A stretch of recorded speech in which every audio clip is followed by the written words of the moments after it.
A worn leather wallet hits the checkered linoleum floor of a roadside diner. A forgotten photograph flutters out, landing face up under the harsh fluorescent lights. For 24-year-old waitress Mia Evans, that single faded image of her long-dead mother was about to unravel a lifetime of lies, expose a billionaire's darkest secret, and reveal a truth more shattering than she could ever imagine. This wasn't just a picture, it was a key to a past she never knew she had. A past that began with a simple, terrifying question. Why was her mother's picture in the wallet of the richest, most powerful man in the city? The Gilded Spoon wasn't gilded at all. It was a classic American diner off Route 17 in upstate New York, a place where the chrome was peeling and the vinyl on the booth seats was cracked like old leather. For Mia Evans, it was both a sanctuary and a prison. It paid her rent for the tiny apartment she shared with two other girls. It kept her car running, mostly. And it was the one place where the constant, simmering grief for a mother she barely remembered was drowned out by the sizzle of bacon and the clatter of ceramic plates. Mia moved with an efficiency born of 5 years of practice. She could balance 3 plates on one arm, take 4 orders at once, and refill a coffee cup without breaking conversation. Tonight, a Tuesday, was predictably slow. A few truckers nursing coffees, a young couple whispering in a corner booth, and the man who had just walked in. He was different. Everyone who walked into the Gilded Spoon was either passing through or had nowhere else to go. This man looked like he owned the road, the diner, and the entire county it sat on. He wore a tailored charcoal suit that probably cost more than Mia's car, a crisp white shirt, and no tie. His hair was silver at the temples, and his face was a mask of controlled indifference, etched with lines that spoke of billion-dollar decisions and sleepless nights. He didn't look at the menu. He just sat in the farthest booth, staring out the window at the darkening sky. Mia grabbed a menu, a glass of water, and her notepad. "Welcome to the Gilded Spoon. Can I start you off with something to drink?" she asked, her voice practiced and polite. He turned his gaze from the window to her, and for a second Mia felt pinned. His eyes were a startlingly pale blue, and they held a weariness that seemed ancient. "Black coffee," he said, his voice a low, gravelly baritone. It was a voice accustomed to being obeyed without question. "Coming right up," she chirped, forcing a smile. She brought him the coffee and he ordered a simple club sandwich, no fries. He ate with a slow, deliberate precision, never once looking at his phone. He just sat, lost in thought, a solitary island of immense wealth in a sea of formica and fluorescent light. Mia's life was a collection of carefully managed routines.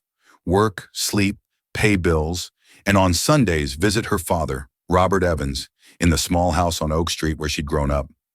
Robert was a good man, a retired mechanic whose hands were permanently stained with the ghost of motor oil. He had raised her alone after her mother, Eleanor, had died in a car accident when Mia was just 4. Her mother existed for her only in fragments. The faint scent of lavender her father said she used to wear, the lullaby he hummed that he claimed was Eleanor's favorite, and the single photograph Mia kept in a silver locket around her neck. It was a small, oval picture of a beautiful young woman with kind, smiling eyes and a cascade of dark hair, the same hair Mia saw in her own reflection. It was her most precious possession, the only tangible link to the woman who gave her life. The man in the booth finished his sandwich. He motioned for the check, and Mia brought it over. He didn't even glance at the total. He pulled a wallet from the inside pocket of his suit jacket. It was exquisite, made of dark, supple leather. As he opened it to pull out a credit card, his movements were stiff, almost pained. The wallet slipped from his grasp, falling to the floor. "Oh, let me get that for you," Mia said, instinctively bending down. The wallet had fallen open. Credit cards, a driver's license, and a thick fold of cash were visible. But that's not what made Mia's breath catch in her throat. Tucked into a clear plastic sleeve, opposite the driver's license, was a photograph. A small, rectangular, slightly faded photograph of a beautiful young woman with kind, smiling eyes and a cascade of dark hair. It was her mother. It wasn't a similar picture. It was the exact same photo from her locket, just a larger, uncropped version. The same soft smile, the same light in her eyes, the same white summer dress she wore in Mia's locket. The world around Mia dissolved. The clatter of the diner, the low hum of the refrigerator, the distant rumble of a truck on the highway, it all faded into a deafening roar in her ears. Her heart hammered against her ribs, a frantic bird trapped in a cage. This was impossible. How could this man, this stranger, this titan of industry, have a picture of her mother tucked away in his wallet as if it were the most normal thing in the world? The man was reaching down, but Mia was faster. Her hand, trembling, closed over the photograph. She stood up, her eyes wide with a mixture of terror and confusion, and held it out to him. "Where did you get this?" she whispered, her voice barely audible. The man's mask of indifference shattered. His pale blue eyes widened, and a storm of emotions, shock, pain, and something that looked terrifyingly like recognition, flashed across his face. He looked from the photo in her trembling hand to her face, his gaze lingering on her eyes, her hair the shape of her jaw. That's none of your business," he stammered, his composure gone. He reached for the photo, but Mia pulled it back. "This is my mother," she said, her voice gaining strength, fueled by a surge of protective adrenaline. "Her name was Eleanor Evans. Why do you have her picture?" The man stood up abruptly, his tall frame towering over her. He looked cornered, like a powerful animal suddenly caught in a trap. He glanced around the diner, but no one was paying attention. He dropped a $100 bill on the table, more than enough to cover the check. "You're mistaken," he said, his voice cold and sharp again, the mask slamming back into place. "Forget you saw anything." He turned and walked out of the diner, leaving his wallet, his credit card, and the $100 bill on the table. He didn't look back. Mia stood frozen, the photograph clutched in her hand, her world tilted on its axis. On the driver's license he'd left behind, she could clearly read the name, Julian Davenport. Mia stood paralyzed for a full minute, the photograph a burning ember in her hand. Julian Davenport. The name echoed in the vast, empty space that had just opened up in her mind. It wasn't just any name. Even in her small corner of the world, she knew it. Davenport Industries was a titan of technology and finance, a global empire with its name on skyscrapers and in headlines. Julian Davenport was its reclusive, enigmatic founder, a billionaire who guarded his privacy with a ferocity that was legendary, and he had her mother's picture in his wallet. Her shift ended in a blur. She packed up her things, pocketed the $100 bill, her mind too numb to process the absurdity of it, and slipped his wallet and the precious, terrifying photograph into her purse. Driving home, every traffic light, every turn of the wheel felt surreal. Her reality had been a simple, if sometimes difficult, narrative. A loving father, a mother lost too soon, a life of hard work and quiet dreams. Now a single photograph had set that narrative on fire. Back in her cramped apartment, her roommates were asleep. In the quiet of her small room, she took out the photo in her locket. She placed them side by side on her worn wooden desk. They were identical. Eleanor's smile was a beacon of warmth in both, but now it seemed to hold a secret, a story Mia had never been told. Who was Julian Davenport to her mother? An old friend? A distant relative? The questions were a swarm of angry bees in her head. Her father had always described her mother as a simple woman, a local girl who loved to paint and read poetry. He never mentioned powerful billionaires. He never mentioned anyone named Julian. Her first instinct, the one that screamed with the urgency of a fire alarm, was to call her dad. But she hesitated. Her father, Robert, was her rock, but the topic of her mother was his one great vulnerability. Whenever Mia pushed for more details about Eleanor's life before him, before the marriage, before the accident, he would shut down. His jovial face would cloud over, his eyes would grow distant, and he would change the subject. "It's too painful, Mia Bear," he'd say. "Let's just remember the good times we had." But what if the good times were built on a foundation of secrets? Sleep was impossible. The next morning, fueled by coffee and a gnawing anxiety, Mia made a decision. She couldn't confront her father yet, not until she had more than just a photograph and a wild assumption. She needed facts. She sat at her laptop and typed Julian Davenport into the search bar. The internet exploded with information. Articles from Forbes, the Wall Street Journal, profiles in business magazines. He was 58 years old, a self-made man who had built his empire from a small tech startup in the late 1980s. He was known for his ruthless business acumen and his obsessive privacy. There were pictures of him ringing the bell at the New York Stock Exchange, shaking hands with world leaders, and stepping out of private jets. In every photo, he had the same guarded, impenetrable expression she had seen in the diner. She dug deeper, searching for his personal life. The articles were sparse. He had never been married, no children. His philanthropy was extensive but always anonymous. He was a ghost, a man made of money and shadows. She tried searching Julian Davenport and Eleanor Evans. Nothing. Eleanor Vance, her mother's maiden name. Still nothing. It was a digital dead end. Defeated, she stared at the wallet on her desk. It was an intimate object, a window into a man's life. Against her better judgment, she opened it again. Inside, behind his driver's license, was a small folded piece of paper. It was old, the creases soft and worn. She carefully unfolded it. It was a newspaper clipping, yellowed with age, from the Syracuse Post-Standard, dated October 26, 1999. The headline was small, a local news brief. Local artist wins acclaim at Fall Arts Festival. There was a black and white photo of a group of artists standing by their work, and there on the far right was a young woman with a familiar smile and a cascade of dark hair. Eleanor. Beneath the photo, the caption listed the names. Eleanor Vance, second prize for her oil painting, Hudson Twilight. But it was the name next to hers that made Mia's blood run cold.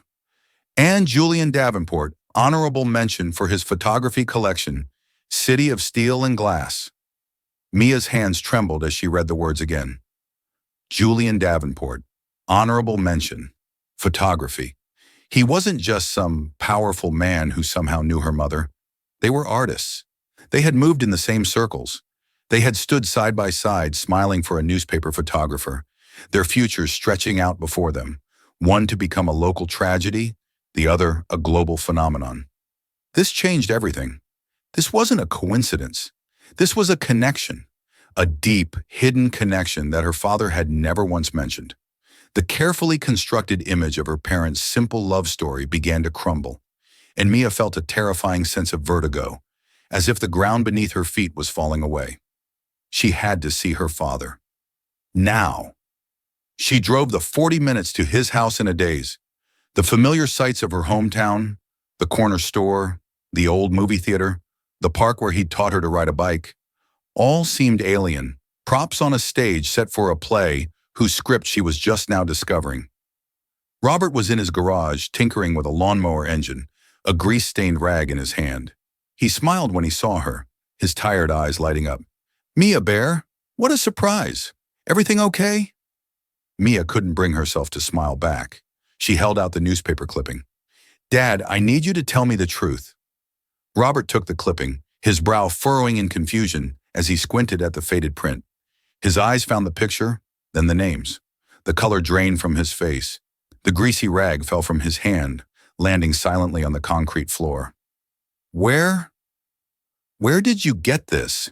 He asked, his voice a choked whisper. A man came into the diner last night, Mia said, her voice shaking with a mixture of anger and hurt. His name is Julian Davenport. He had this. She pulled the photograph of her mother from her pocket and held it up. Robert stared at the photo of his late wife, his face a canvas of pure anguish. He looked like he'd been struck. He stumbled back, leaning against his workbench for support. Dad, Mia pressed, her heart breaking at his reaction, but determined to get answers. Who is he? Who was he to Mom? Robert shook his head, his eyes squeezed shut as if trying to block out a painful memory. You should have left it alone, Mia. Some things are better left buried. I can't, she cried, the frustration and confusion of the last 24 hours boiling over. He had her picture in his wallet like he's been carrying it around for 25 years. He was one of her friends, an artist, and you never ever mentioned his name to me. Why? What are you hiding? I'm not hiding anything, he snapped, his voice rough with a pain she had never heard before. I'm protecting you. Protecting me from what? She yelled back, tears welling in her eyes. From the truth about my own mother? I have a right to know. Robert looked at her, his expression broken. He opened his mouth to speak, but no words came out. He just shook his head again, a silent, desperate plea for her to stop. Then he turned his back on her, picked up the rag, and began furiously, pointlessly wiping at the clean lawnmower engine. The silence that followed was heavier and more painful than any argument. Mia knew she had broken something between them, pushed past a boundary he had spent her entire life reinforcing, but she also knew she couldn't go back. The thread had been pulled, and the entire tapestry of her life was beginning to unravel. Leaving her father's house felt like tearing a part of herself away. The image of his back, rigid with unspoken secrets, was seared into her mind. The man who had been her source of all truth was now the keeper of a profound lie. The anger that had fueled her drive to his house had cooled into a hollow ache of betrayal. For 2 days, Mia existed in a fog. She went to work at the diner, going through the motions with a mechanical detachment. Every customer who walked in made her heart leap, half expecting to see Julian Davenport's imposing figure in the doorway again. She checked her phone constantly, a knot of dread and anticipation in her stomach. Would he try to contact her? Did he want his wallet back? Or was he content to disappear, leaving her to grapple with the chaos he had unleashed? Her best friend Sarah, a nursing student with a no-nonsense attitude, tried to break through her shell. "Mia, talk to me," she said, cornering her after their shift. "You look like you've seen a ghost." Mia finally broke down, pouring out the whole story in a torrent of whispered words in the diner's empty parking lot. She showed Sarah the picture, the wallet, the newspaper clipping. Sarah listened intently, her brow furrowed in concentration. "Wow," she breathed when Mia finished. "Okay, this is big. A billionaire artist who knew your mom and a dad who's acting like the CIA. You can't just let this go."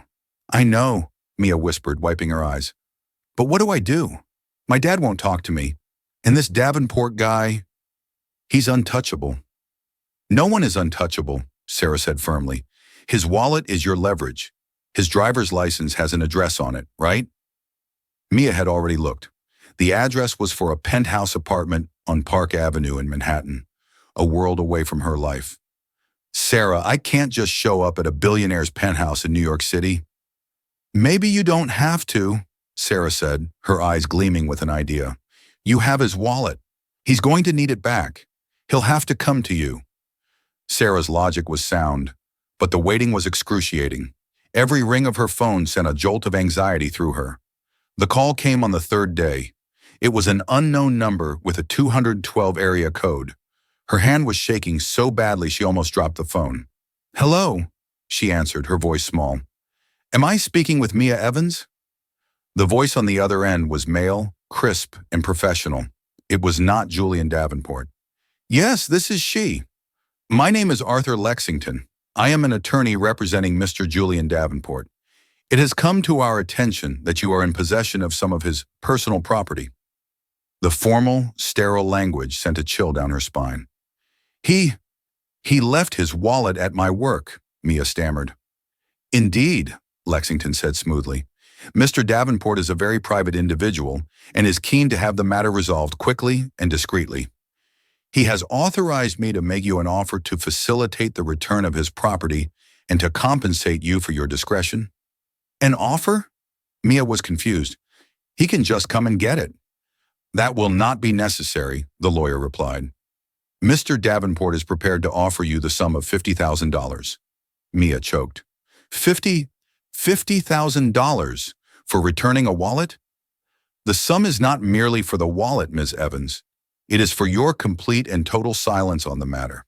You will return the wallet and all of its contents to me, and you will sign a non-disclosure agreement promising to never speak of Mr. Davenport, his connection to your family, or the circumstances of your meeting ever again." $50,000. The number was staggering. It was more money than she had ever seen. It would pay off her student loans. It would be a down payment on a small house for her and her dad. It would be a new car, a life without the constant, grinding worry about making rent. It was an escape hatch from the life she was living, and all she had to do was give up the one thing that now mattered more than anything: the truth. The offer was an insult. It was a clear and brutal message. Your mother's memory, your history, your identity, it all has a price, and I can afford it. The hurt she felt from her father's silence was nothing compared to the cold fury that now washed over her. "No," Mia said, her voice suddenly clear and steady. There was a pause on the other end of the line. Arthur Lexington was clearly not used to hearing that word. "I'm sorry, I don't think I heard you correctly." "I said no," Mia repeated, standing up straighter. "I don't want your client's money. I want answers. I want to talk to him, face to face." "Ms. Evans, I would strongly advise you to reconsider," Lexington said, a hint of steel in his voice. "Mr. Davenport is not a man who appreciates complications." "And I'm not a girl who can be bought off," Mia shot back, her heart pounding with a newfound courage. "Tell Mr. Davenport that if he wants his wallet back, and if he wants that photograph back, he will meet with me. He knows where to find me. Otherwise, I'm sure the New York Post would be very interested in a story about a reclusive billionaire with a secret past." It was a bluff, a wild and reckless gamble. She would never actually go to the press, but the threat hung in the air, electric and dangerous. Another long pause. She could almost hear the lawyer calculating, recalibrating. "I will relay your message," he finally said, his tone clipped and cold. Then he hung up. Mia leaned against the wall, her legs feeling like jelly.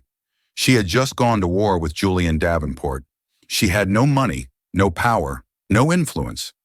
All she had was a photograph and a desperate need to know who her mother really was. She had no idea if her gamble would pay off or if she had just invited a wrath she couldn't possibly withstand. But for the first time since she saw that photograph, she didn't feel like a victim of circumstance. She felt like she was finally in control. The wait for his next move would be terrifying, but it was a fight she was now determined to see through to the end. The call came the next evening. It was Arthur Lexington again, his voice devoid of any warmth. "Miss Evans, Mr. Davenport has agreed to a meeting. Tomorrow, 11 a.m., his office." He gave her the address, a skyscraper on 6th Avenue that was the headquarters of the Davenport Industries global empire. "A car will be waiting for you at 9. Do not be late." The line went dead before she could respond. Mia felt a surge of both terror and triumph. Her bluff had worked. She was about to step into the lion's den. The next morning, a sleek black town car, the kind she'd only seen in movies, was waiting outside her apartment building precisely at 9 a.m. The ride into Manhattan was silent and surreal. She watched the familiar landscape of her life recede, replaced by the towering steel and glass canyons of a world she didn't belong to. She clutched her purse, the wallet inside feeling like a talisman. The Davenport Tower was an architectural marvel, a shard of obsidian piercing the sky. The lobby was a cavern of marble and polished chrome, echoing with the quiet, purposeful footsteps of people in expensive suits. Mia, in her best pair of jeans and a simple blue blouse, felt completely out of place. A severe-looking woman at the main desk was already expecting her. Without a word, she was escorted to a private elevator that shot upwards with breathtaking speed. The doors opened directly into a reception area on the 80th floor. The entire space was minimalist and cold, with floor-to-ceiling windows offering a godlike view of the city below. Arthur Lexington met her there. He was as polished and severe as his voice, with a slim build and an unreadable expression. "Ms. Evans, this way." He led her to a pair of enormous oak doors and opened one for her. "Mr. Davenport will be with you shortly." She stepped inside. The office was vast, larger than her entire apartment. One wall was a solid pane of glass overlooking Central Park. The other walls were lined with bookshelves filled with leather-bound volumes. There was no clutter, no personal photos, only a large abstract painting that seemed to swirl with dark, turbulent colors. In the center of the room was a massive desk of dark, polished wood, as imposing as a judge's bench. Mia stood awkwardly in the middle of the room, feeling small and insignificant. A few minutes later, a side door opened and Julian Davenport walked in. He was dressed more casually than he had been in the diner, in dark slacks and a gray cashmere sweater. He looked older in the daylight, the lines on his face deeper. He didn't look at her at first. He walked to a small bar in the corner and poured 2 glasses of water, his hands steady. He placed one on a small table between 2 leather armchairs. "Please sit," he said, his voice quiet but resonant in the large room.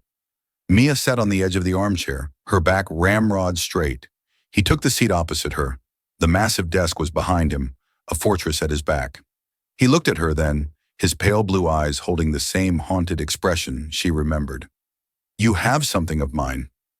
Mia reached into her purse and placed the wallet on the table between them. She kept her hand on it. "I have questions." Davenport sighed, a long, weary sound. He ran a hand through his silvering hair. "I imagined this moment for 25 years. I just never imagined it would be like this." He looked directly at her and his gaze was so intense it felt like he was looking into her soul. "You have her eyes." The personal comment caught her off guard. "Who was she to you?" Mia asked, her voice trembling slightly. He was silent for a long moment, staring out the window at the city below. "Eleanor Vance," he said, speaking her maiden name with a strange reverence. "She was everything. Before all this." He gestured vaguely at the opulent office, the city skyline. "Before the money and the noise." He began to speak, and the story he told was like a novel from another time. They had met at a community art class in Syracuse. He was a struggling photographer with dreams of capturing the stark beauty of industrial landscapes. She was a painter who could find vibrant life on a canvas where others saw nothing. They were young, ambitious, and wildly in love. "We were going to take on the world," he said, a faint, sad smile on his lips. "We lived in a tiny, drafty apartment, survived on cheap wine and instant noodles, and we were the happiest I have ever been." "That picture," he nodded toward the wallet, "I took that one afternoon in Green Lakes State Park. She was so full of life. She practically vibrated with it." He painted a vivid picture of her mother that Mia had never known, a woman who was fierce, funny and passionate, a woman who believed in his talent more than he did. "What happened?" Mia pressed, her heart aching for this version of her mother she was only just meeting. "My father. He's in our life. You're not." "Why?" Davenport's expression hardened. The softness vanished, replaced by a bitter resentment. "Robert happened," he said, his voice laced with a cold anger that had clearly not faded with time. "He was always there, on the periphery, the dependable friend, the safe choice. He was in love with her, of course. We all were." He leaned forward, his eyes locking with hers.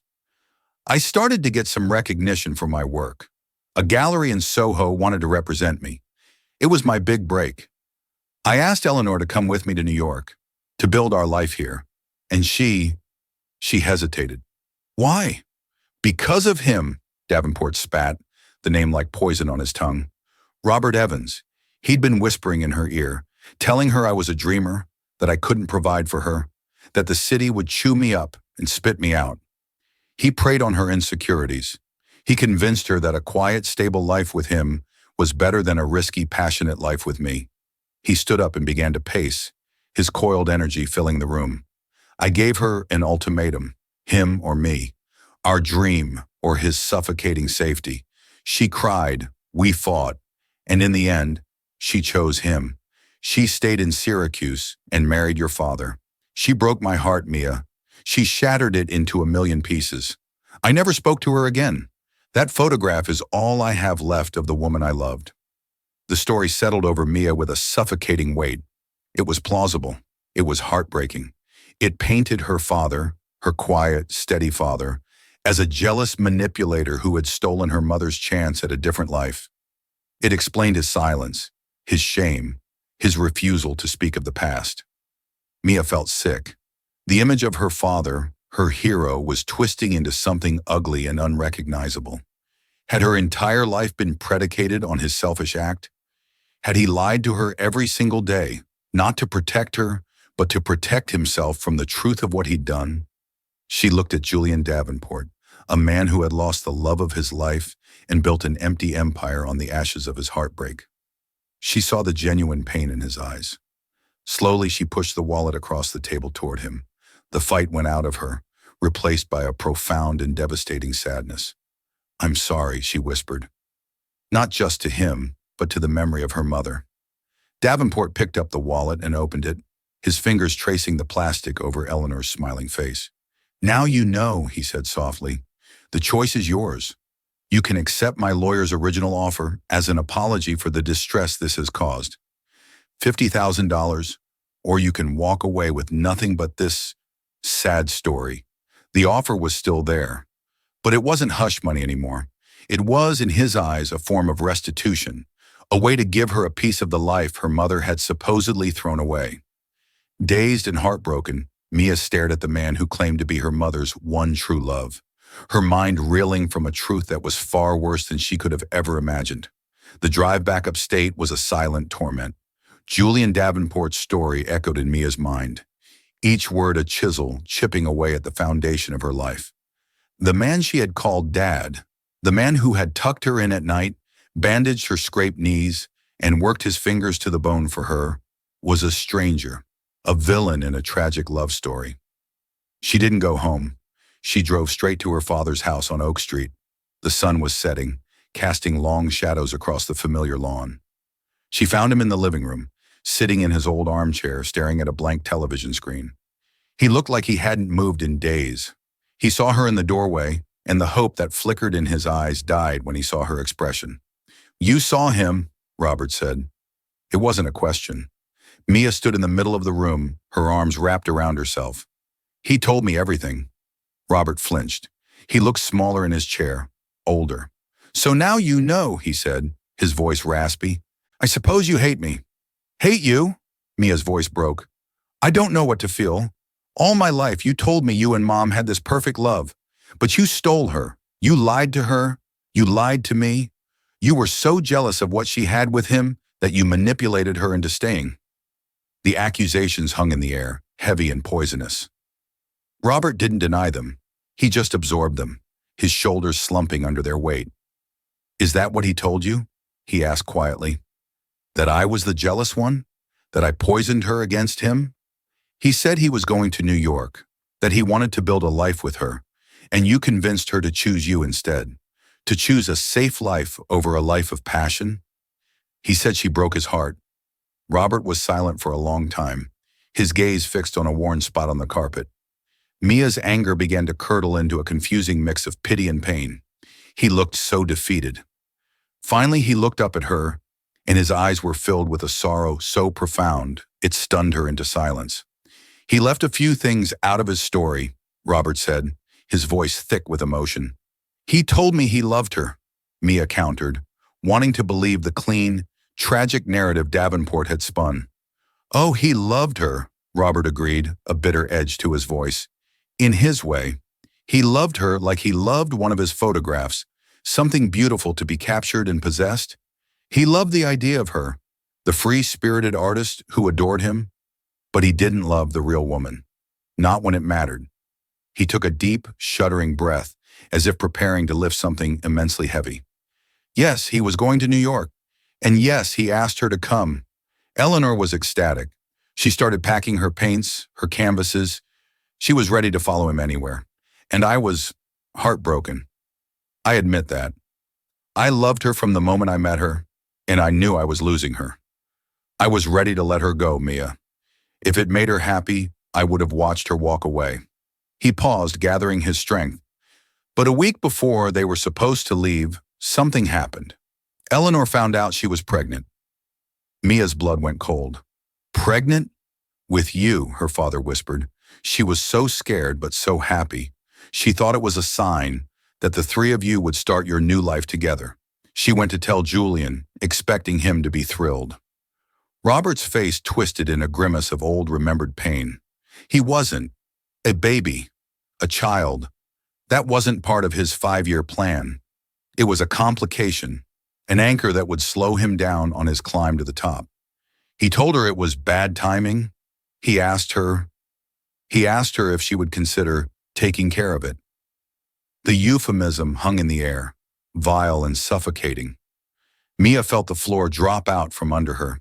This story, this ugly, raw, and devastating story, felt more real than Davenport's polished tale of heartbreak. "He didn't want me," Mia whispered, the realization a physical blow. He didn't want anything that would get in the way of his ambition, Robert said, his voice cracking. Eleanor was shattered. The man she loved, the man she was ready to sacrifice everything for, had just told her that their child, that you were an inconvenience.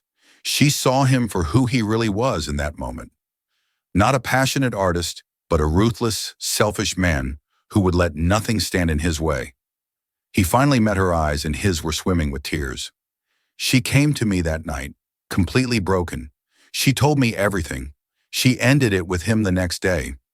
She wasn't choosing me over him, Mia. She was choosing you. She was choosing to protect her child from a man who would never truly love her.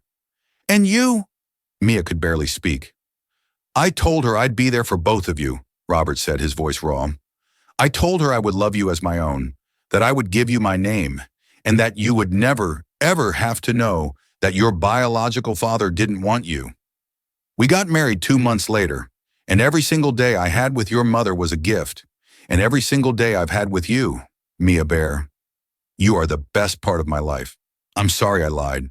I am so sorry. I wasn't trying to hide what I did. I was trying to hide what he did. I didn't want you to carry that pain. The tears that had been threatening finally came, hot and fast. But they weren't tears of anger anymore. They were tears of overwhelming, heartbreaking gratitude.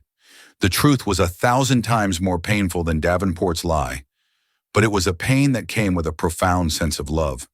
Her father hadn't stolen her mother. He had saved her. He had saved them both. He hadn't lied out of jealousy. He had lied out of a fierce, protective love that had defined her entire existence. She crossed the room and fell to her knees in front of his armchair, burying her face in his lap, her sobs shaking her whole body. His calloused mechanic's hands came to rest on her head, stroking her hair just as they had when she was a little girl. I love you, Dad, she cried into the worn fabric of his jeans. I love you too, Mia Bear, he wept, more than anything. In that moment, in the dimly lit living room of the small house on Oak Street, the shattered pieces of Mia's world didn't just come back together. They were forged anew, stronger and truer than before. She knew who she was. She was the daughter of Eleanor Vance, a woman of incredible strength. And she was the daughter of Robert Evans, a man of even more incredible love. A strange calm settled over Mia in the days that followed her father's confession. The storm had passed, and in its wake was a clarity that was both painful and liberating. The $50,000 offer from Davenport no longer felt like a complex moral dilemma. It felt like a dirty, pathetic insult. It was blood money, a price tag he'd put on his own discarded conscience. She knew she couldn't let it end there. She owed it to her mother's memory, to the man who raised her, and to herself. She needed to face Julian Davenport one last time, not with the confused anger of a wrong daughter, but with the cold, hard weight of the truth. She called Arthur Lexington's office. The secretary was brisk and dismissive until Mia mentioned her name. She was put on hold immediately. A minute later, Lexington's clipped voice was on the line. Ms. Evans, I trust you've made a decision regarding Mr. Davenport's generous offer. I have, Mia said, her voice steady and clear. I need to see him again, to give him my answer in person. That is highly irregular. I can arrange for the transfer of funds. It's not about the money, Mia cut him off. Tell him I know the truth, the real truth. He'll know what that means. Tell him I'll be at his office tomorrow at 11. It's not a request. She hung up before he could reply. The next morning, she didn't wait for a town car. She took the early train into the city, paying for the ticket with the last of her tip money. Walking through the opulent lobby of the Davenport Tower, she no longer felt intimidated. The marble and chrome were just things, cold and lifeless. She knew the secret rot at the heart of this empire. This time, she wasn't made to wait. Lexington met her at the elevator and escorted her straight to the massive oak doors, his expression a mixture of curiosity and disdain. Julian Davenport was standing by the great window, looking down at the city he owned. He turned as she entered. If he was surprised by her audacity, he didn't show it. Lexington said you had my answer, he said, his voice flat. I do, Mia replied, walking to the center of the room. She felt no fear, only a righteous certainty. I spoke with my father, Robert Evans. A flicker of something, unease perhaps, crossed Davenport's face. I'm sure he had his own version of events. He had the truth, Mia said calmly. He told me about the pregnancy.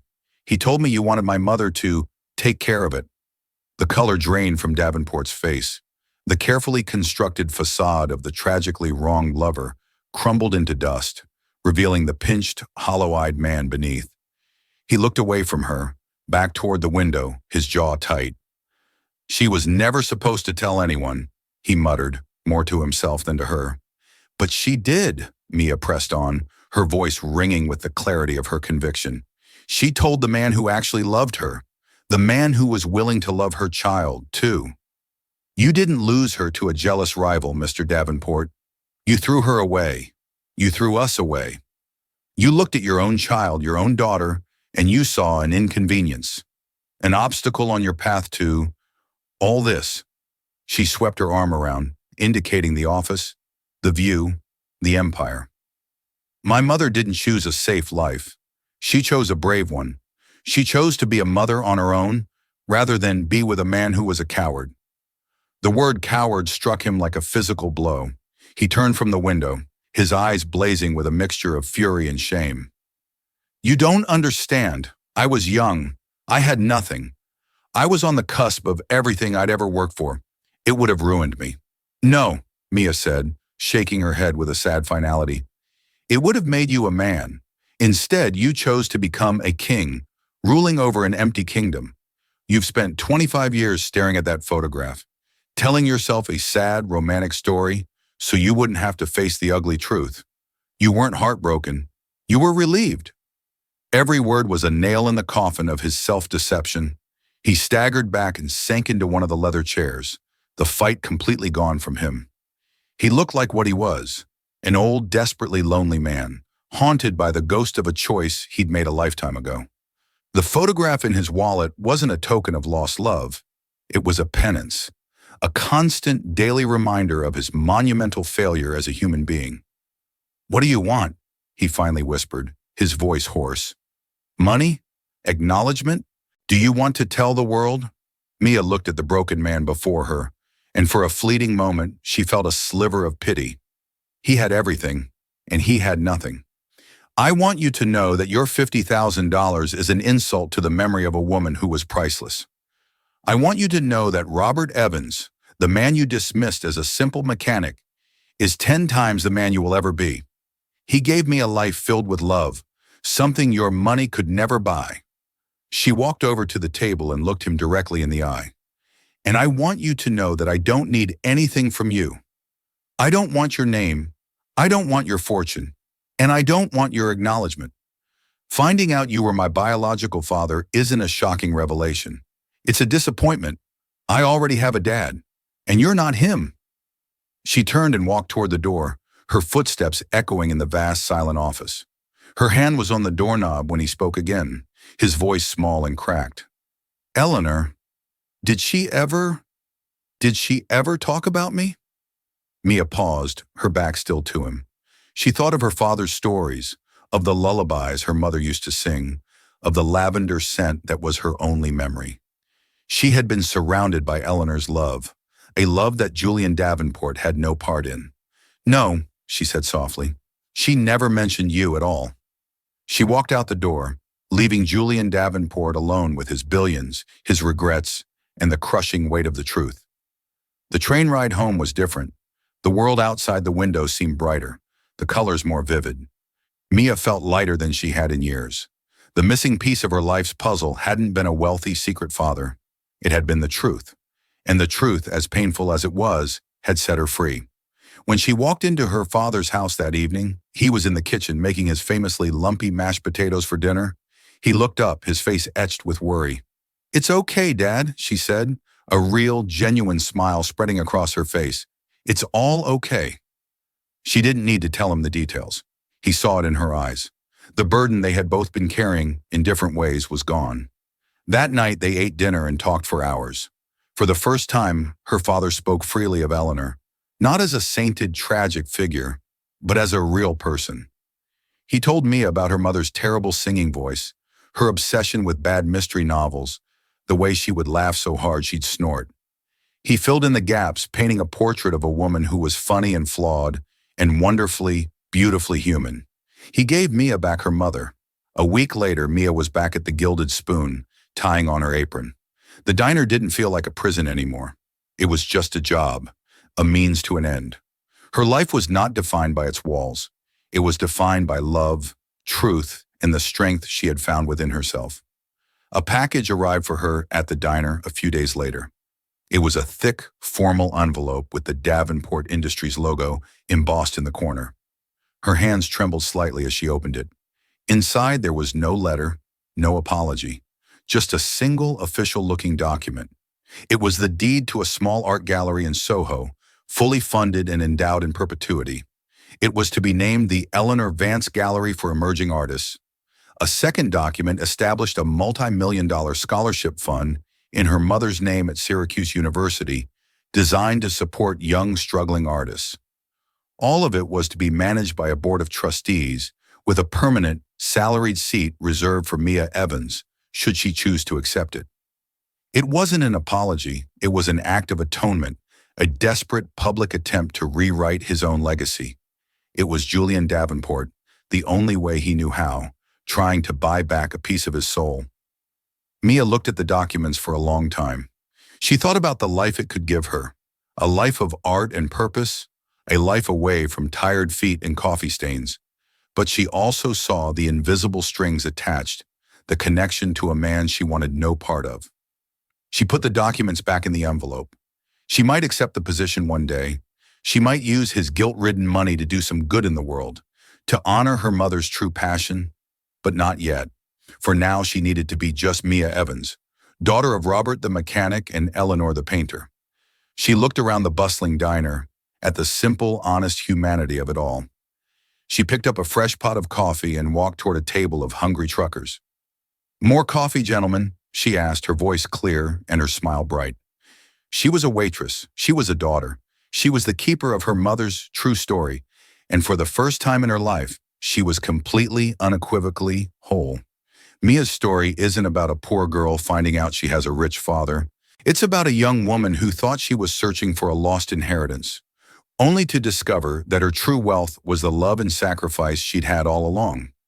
She faced a billionaire titan not to claim a fortune, but to reclaim her own history. The truth didn't lead her to a mansion on Park Avenue, but back to a small house on Oak Street, to the arms of the man who had always been her true parent. It's a powerful reminder that family isn't just about blood. It's about who shows up, who stays, and who loves us enough to protect us, even with a lie. If Mia's incredible journey for the truth moved you and reminded you of the power of love and family, please take a moment to hit that like button. Share this story with someone who needs to hear it, and subscribe to our channel for more real-life dramas that touch the heart. And we want to hear from you. What would you have done with the gallery and the scholarship fund? Let us know in the comments below.